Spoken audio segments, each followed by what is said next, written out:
평신도교회는 어떤 교회인가요?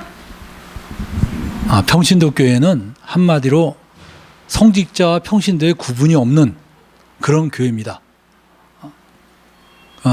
우리가 평신도교회가 많이 있지만 공통점은 그거 하나밖에 없습니다. 성직자라고 하시는 것은 어떤 걸 의미하시는 건가요? 저희가 알고 있는 목사 뭐 이런 거라고 이해해도 될까요? 그렇죠. 성직자라 하면 원래 그 신약교회에서는 성직자라는 개념이 없고 모든 그리스도인이 다 형제 자매인데, 오늘날의 교회에서는 신학교를 졸업하고 안수를 받은 사람을 특별히 성직자로 이렇게 취급을 합니다. 근데 우리는 그런 개념을 받아들이지 않는다는 것입니다.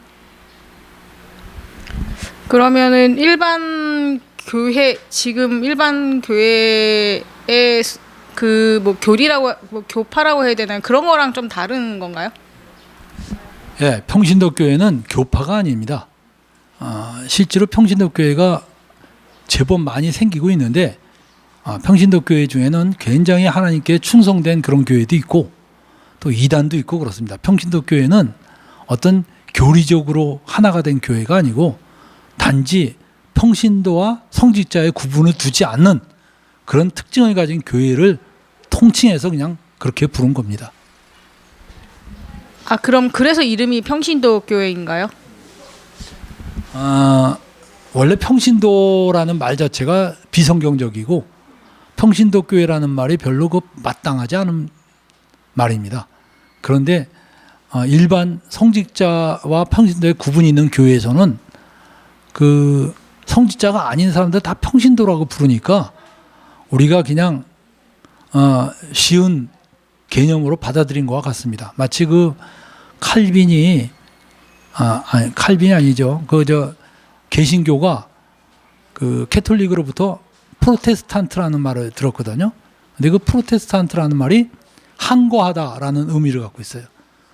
개신교 입장에서 보면 한거한 게 아니라 바로 성경으로 돌아간 건데, 그들의 카톨릭의 입장에서 한거하다라는 사람이거든요. 마땅치가 않거든요. 그럼에도 불구하고 그들의 말을 그냥 받아들인 겁니다. 그래서 그냥 프로테스탄트 좋다. 뭐 너희가 어떻게 부르든 간에 우리는 성경을 따라 행하겠다라는 개념으로, 우리도 평신도교회라는 게 마땅치가 않지만 뭐 워낙 평신도와 성직자를 가르는 그 개념에서는 그들이 봤을 때 평신도니까 그렇다면 뭐 평신도 교회라고 해도 상관이 없겠다. 우리는 아무튼 성경대로 성경에 있는 교회를 실천하려고 하는 것뿐이다. 그런 개념에서 평신도 교회를 받아들인 겁니다. 이해가 되나요? 일반적인 그 교회라고 해야 되나요? 그런 교회랑 그런 평신도 교회랑 가장 큰 차이점은 뭐라고 생각하십니까?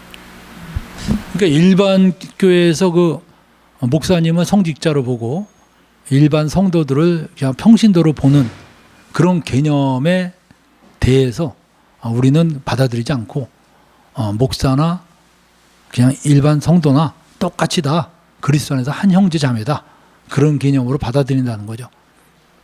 그래서 어떤 사람은 그럼 왜 성직자 교회로 하지 왜 평신도 교회라 그러냐 이런데, 실제로 우리가 일반 교회에서는 그런 신학교를 나오고 신학교를 졸업하고 그리고 안수받은 사람에 한해서만 성직자로 부르는 개념에 반해서 그렇다면 우리가 차라리 그냥 평신도 교회로 하자. 그래서 평신도 교회로 한 겁니다. 지금 가정교회나 형제교회라고 불리는 교회들이 있지 않습니까? 그럼 그 교회들하고는 어떤 또 차이가 있는지. 뭐 가정교회가 평신도 교회죠.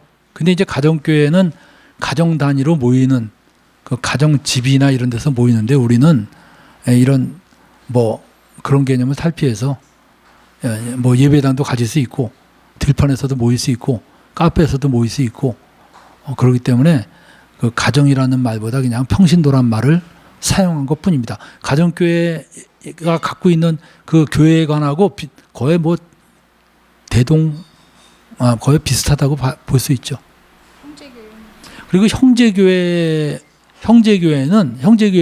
우리하고 교회관이 굉장히 비슷합니다. 근데 형제교회는 그 하나의 연결고리가 있어요. 형제교회라는 하나의 교파처럼 연결고리가 있습니다. 근데 우리는 그게 없이 전적으로 그냥 개별 교회들이죠, 다. 그래서 평신도와 평신도 교회들은 서로 그 연결점이 없어요. 아는 사람들 위에 있는 뭐 장로들이 서로 알고 지내기 때문에 서로 교제는 할 수 있지만 어떤 교파적인 개념으로 이렇게 모여 있지는 않습니다. 그렇죠. 그룹이 없다는 거죠. 네, 네. 지금 이제 한국에 있는 다른 평신도 교회들하고 그러니까 동일한 생각으로 이 강동 평신도 교회도 운영이 되고 있는 건가요? 어떻게 보면 강동 평신도 교회가 우리나라 그 평신도 교회 평신도 교회를 제대로 그 시동을 걸었다고 말할 수 있어요. 우리 그 외에 많은 평신도 교회들이 이 강동 평신도 교회를 보고 그들이 벤치마킹 한 걸로 볼 수 있습니다. 그럼 지금 이제 이야기가 나와서는데 그러면 강동 평신도 교회에 대해서 잠깐 소개를 좀 부탁드립니다. 강동 평신도 교회는 그 1997년도에 시작을 했습니다. 벌써 20년이 넘었죠. 24년이 됐어요. 굉장히 긴 시간이 되었고, 그 다음에 이 강동 평신도 교회가 그 여러 책에도 소개가 되었습니다. 건강한 교회 이렇게 세운다라는 책에도 강동 평신도가 소개되었고, 그 다음에 그 빛과 소금지에서도 우리 교회를 소개한 그런 책이 추천도서로 올라오기도 했습니다. 그리고 주간 기독교에서도 한번 우리 교회를 그 기사로 실은 적이 있습니다. 그 24년 전에 강동 평신도 교회를 시작하시게 된 계기가 있으신가요?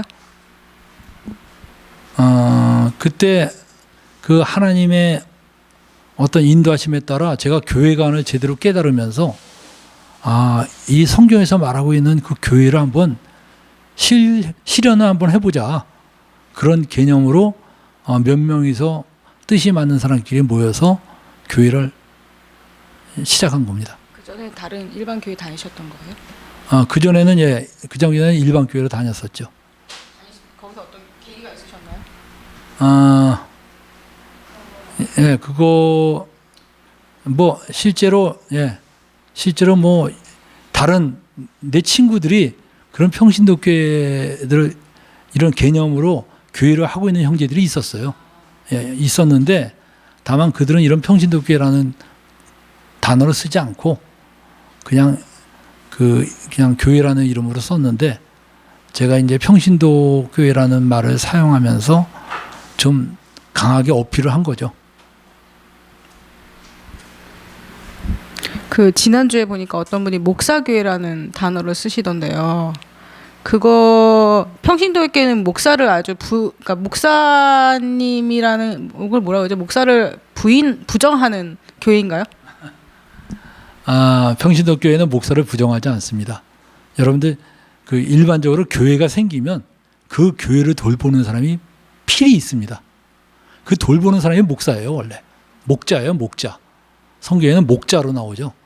그래서 양이 있으면 목자가 있는 거죠, 당연히. 어느 교회나 일단 교회가 세워지면 목자는 생기게 돼 있습니다. 다만 그 목자의 자격을 일반 교회에서는 신학교를 나와야 되고 졸업장을 받고 안수를 받아야 되고 이런 걸 거치는 데 비해서 평신도 교회는 그런 개념 없이 은사가 있는 사람을 그냥 목자로 세우고 그리고 그 역할을 하는 사람은 목자로 세우죠. 다만 목사라고 부르지는 않습니다. 그러나 역할은 있습니다. 그렇기 때문에 역할이 있기 때문에 목자가 없냐? 있죠. 목사가 없냐? 있어요. 있는데 그렇게 부르지는 않아요. 그래서 모든 호칭은 이제 형제 자매님으로 호칭을 하게. 형제 자매로 성경에서 이 평신도 교회를 증거할 만한 어떤 근거가 있나요? 성경에서 어떤 근거? 성경에서는 평신도 교회라는 그 평신도라는 단어를 빼야 되죠. 성경적인 근거는 성경 자체가 이미 너희를 백성과 제사장으로 삼으셨다 그랬고 베드로도 말하기를 너희는 다 왕 같은 제사장이다 그랬어요. 그렇기 때문에 구약에서는 제사장과 백성의 구분이 있었지만 신약에 와서는 모든 그리스도인들이 바로 이 제사장이라는 것입니다. 그런 구분이 없다는 거예요. 그래서 그런 구분을 우리가 두지 말자. 그 교회관을 잠깐 들었는데요. 거기서 이제 형제님이 쓰신 게 신약교회라는 또 단어를 쓰셨잖아요. 그 신약교회하고 평신도교회는 또 다른 건가요? 아니요. 평신도교회가 바로 신약교회입니다. 신약교회를 신약교회가 우리가 가야 될 그런 방향으로 알고 있고 우리 자체가 신약교회라고 생각하고 있어요. 제가 기존 교회 다닐 때 신약교회라는 말을 한 번도 들어본 적이 없는데 여기서 처음 들었거든요. 그게 그러면 저희가 이제 그 백투더 예루살렘 그러니까 그 초대교회 때 드렸던 그 모습이 신약교회인가요? 그 사도들이. 예, 그렇죠. 원래 신약교회라는 개념 이런 말이 성경에도 뭐 신약교회라는 말이 없죠, 그죠? 근데 이제 구약의 교회가 있었고 신약에도 교회가 있어요. 근데 구약의 교회는 명백히 이스라엘 백성을 중심으로 제사장과 백성이 구분되어 있었고 제사가 있었어요. 근데 신약에 와서는 그 모든 게 철폐되었고 제사장과 백성의 구분도 없어지고 그리고 성전 중심의 예배가 아닌 그리스도인들 중심의 예배가 이루어졌거든요. 이게 바로 신약에서 새롭게 보여진 교회의 모습이에요. 그러니까 우리가 바로 그런 성경에서 보여진 교회의 모습을 한번 실천해 보자. 그래서 신약 교회인데 다만 일반 교회에서 자꾸 잘 이해를 못하니까 평신도교회라는 말을 일반 교회들이 평신도교회 그러니까 평신도교회라는 말을 그냥 받아들인 겁니다. 기존 교회의 어떤 그런 것들도 다 부정을 하시는 건가요? 목사님. 우리는 기존 교회를 부정하거나 반대하지 않습니다. 그래서 우리들 개념이 기존 교회 교인들을 뭐 데리고 오고 그런 거 별로 안 좋아해요. 기존 교회 사람들은 그냥 잘 다니고 우리 새로 전도해야 될 사람들이나 아니면 교회를 떠나서 방황하는 사람들 그런 사람들 모여서 함께 성경에서 말하는 교회를 이루어 보자 이거죠. 있어서 평신도교회란 어떤 의미가 있는지. 하나님께서 제게 주신 사명이라고 봅니다. 실제로 제가 이 교회를 하고 난 뒤에 많은 사람이 이렇게 예상했어요. 거기에 어떤 기존 교회 목사와 같은 사람도 없이 그 교회가 과연 몇 년이나 버티나 보자 이런 사람들도 꽤 있었는데 우리가 벌써 24년이 됐습니다. 그리고 제가 무려 12년 동안은 이 교회를 떠나 있었어요. 근데도 이 교회는 여전히 형제들에 의해서 지속이 되어 왔고 그리고 이 교회를 벤치마킹한 교회들이 의외로 많이 있습니다. 제가 그래서 울산대학의 어떤 교수도 교회를 하고 있다 그래서 제 친구가 거기 같은 교수로 있는데 물어봤대요. 어떻게 이런 교회를 하게 되었느냐 그랬더니 서울에 있는 강동교회 보고 그거를 그대로 한번 해봤다라고 하더래요. 그리고 뭐 브라질에서도 그런 소식이 들려왔고 종종 여러 나라에서 그런 소식이 들려옵니다. 그래서 우리는 그냥 주님이 하라는 대로 할 뿐이고 이것을 보고 용기를 얻어서 그렇게 하는 사람들도 있는 것은 우리가 환영하고 얼마든지 도울 수 있습니다.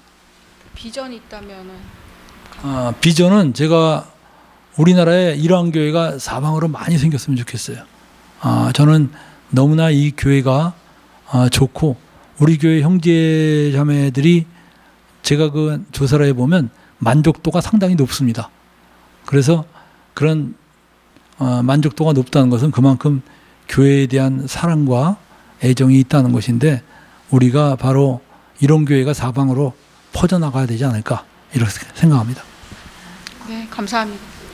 네, 감사합니다. 네, 할렐루야.